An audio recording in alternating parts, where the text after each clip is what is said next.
তুমি জানো না কোন জায়গায় তোমার কবর হবে, তুমি জানো কোন জায়গায় তোমার ফ্ল্যাট বাড়ি হবে, কোন জায়গায় তোমার দোকান হবে, কারণ তুমি বড় আশা করে জায়গা কিনেছো।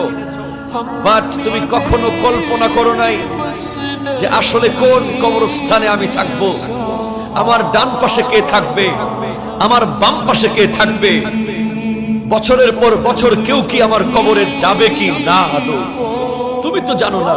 তুমি প্রতিদিন কিন্তু যাচ্ছ কবরস্থানের পাশ দিয়ে, তুমি যাওয়ার সময় দেখো তোমার ডানে বিশাল কবরস্থান রোডের পাশে, বাম পাশে বিশাল কবরস্থান রোডের পাশে, তোমার মতো বড় বড় পালোয়ান, তোমার মতো বড় বড় chairman, member, officer, doctor, engineer, মন্ত্রী, মিনিস্টার, রাজা, বাদশারা এক সেকেন্ডের মধ্যে শুয়ে গেছে ওই জমিনে। ঠিক কিনা কথা?